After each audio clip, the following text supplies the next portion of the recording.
Hello, I'm Bob Weir with another interview of candidates running for office in the local elections on May 7th. My guest today is Flower Mound resident Brian Taylor, who is running for place 3 on the Flower Mound Town Council. Thanks for being here, Brian. Thank you.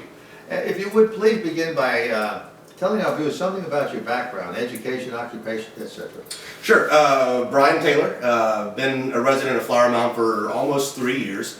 Professionally, an engineer and work on aircraft modifications and completions.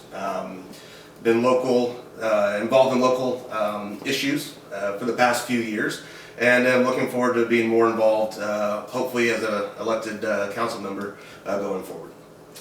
All right, Brian, in your opinion, what are the most significant challenges facing our town going forward? I think one of the things that we need to make sure that we manage is the growth in our town. Growth and development is inevitable. It will happen. Flower Mound is a very special community, a very special town. We all moved here or are staying here for that reason. And we need to preserve what makes Flower Mound a very attractive, wonderful community. We have a wonderful opportunity on the west side of town and in other portions of town to help shape the growth that occurs in our community. And I'm going to be asking you about that. I have questions about the growth in the west side of town. I think Yes. that's the hottest topic around right now. Yes. So I'm going to get right into that. You're aware, of course, as a candidate, the controversy over the developments on the west side. How do you feel about the proposed Flower Mound warehouse development on 1171 between 377 and 35W? I don't think it's an appropriate use for that location. Due to the adjacency of the high school, the Argyle High School, and the Canyon Falls and Trailwood neighborhoods. It'll be right next to those communities. It's also over a mile, close to a mile and a half away from 35. And it's going to have truck traffic on 1171, both at 35 West and 35 East. In addition, and I know we'll talk about this, I hope in a minute, with the first ranch, there'll be some further residential development in that area. That, yeah. So with that location, between the railroad tracks and Canyon Falls Drive, north of 1171, where the proposed 3.2 million square feet of warehouse is proposed, that's just not a good use of that land. There are many other appropriate and allowable uses for that land that I think would make more sense on that side of town. One of the things that is important is we have an opportunity for that first development that goes in, the first industrial type of development that's really going to shape what the future of the western entrance to Flower Mound, what that becomes. And I think we have a great opportunity to make it a very special area. I just don't think the warehouses in that location are appropriate. Okay, Brian, so for those who may not know, how does that align with the master plan? I mean, if the people who are putting this in, I think it's Crow is the name? That's correct. Yeah. If they want to put this in, does the master plan allow that? I mean, that type of development? It is part of the master plan, that is correct. The problem we have with the original master plan that's been modified over 200 times, some of those modifications were for Canyon Falls and Trailwood, which were also zoned or planned, the land use was for industrial. When that became residential, that created an adjacency problem. One of the things the master plan talks about is transition areas. You don't want to have a heavy industrial right next to residential, so you want to have an appropriate transition. So when the master plan was amended to allow the residential areas, it was not amended for the adjacent properties. And so that's what's creating this conflict at this point. Yeah, and that's what causes a lot of the confusion over it, because people are, I mean, is it in the master plan or isn't it in the master plan?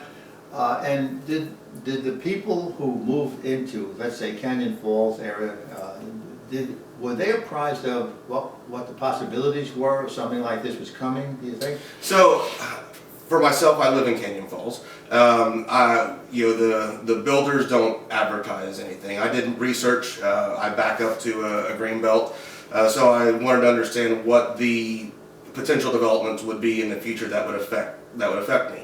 You know, you see the land use, which is called for in the master plan. All the zoning is interim holding. You look at the land use, and it's the campus industrial, and there are 20 some odd allowable uses. Most of, if not all, are acceptable and appropriate for that, but there's a few that aren't, and the warehouses are not an appropriate use. Yeah, and I guess another reason for the consternation among so many people is there a master plan, or is it not a master plan? Can it be adjusted again and again and again? And the answer is yes, it obviously has, many times. And I think what we found is some of the master plan amendments that have occurred over the years have created problems. And there have been some mistakes. And I think it would be incumbent upon us to take a look at the master plan, reevaluate it, amend it once to reflect the original intent of the master plan, look at where we are today, and snap a string and have it amended and keep that going forward. All right, let me move on to the First Ranch development, also on the west side of town. How do you feel about that? I know there was a proposal that was rejected, and there's another proposal coming, or? Yeah, so the original proposal was withdrawn. I don't believe it was ever voted on by planning and zoning or council. They did meet some opposition. One great thing is they just received approval for about 500 acres of 1 acre residential lots. I think that's great, that's exciting. The entire First Ranch project, I think, can be a wonderful development. The problem that I saw with the original proposal was there were just, the density was too high. There were too many houses, too many residences in too small of an area.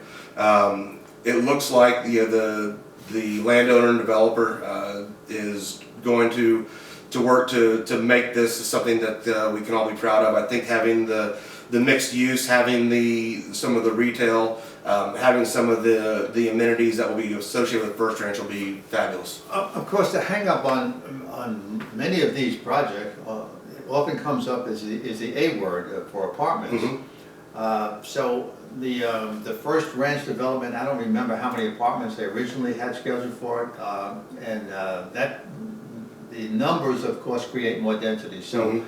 What is an appropriate amount of apartments for a development that size?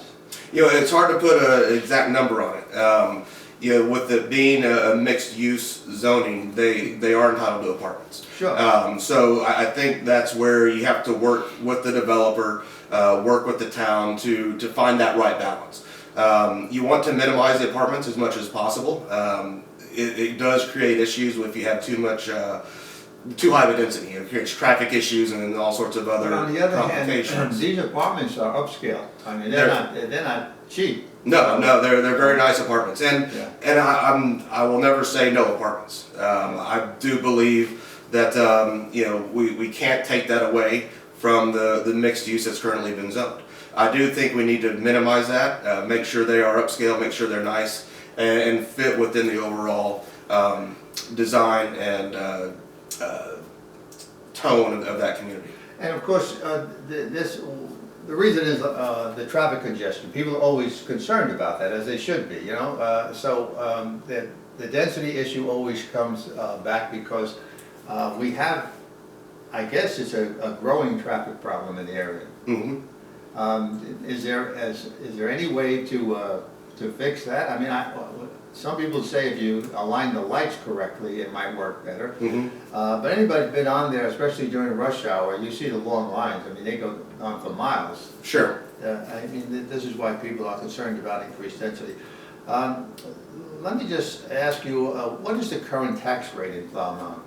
The current tax rate is 0.405, I believe. And let's go back to the traffic real quick. That is a growing problem. Then that's one of the problems that the higher density creates. One of the things the town is doing is at some point we're going to redo the intersection at 2499 in Flower Mound Road. As you know, the queues can get quite long there. Oh, yeah. And so that is being worked to help mitigate the traffic issues. The other thing we can do to mitigate traffic issues is to manage the growth going forward to make sure we don't have too much. All right, Brian, the clock is catching up to us, so let me just say, is there anything you'd like to add before we close? I would. I appreciate the time for the interview, Bob, and to everyone in Flower Mound, I appreciate the opportunity to run in this election. Hope I can earn your vote. I do believe in managed growth. I believe in responsible growth, and you know, I also believe in fiscal responsibility. We didn't talk about that a lot today, but I hope you'll reach out to me, ask me questions, and I look forward to engaging with everybody and hope to earn your vote. All right, thanks for being here, Brian, and good luck in the election. Hey, thank you, Bob. Thank you, and thank you for watching.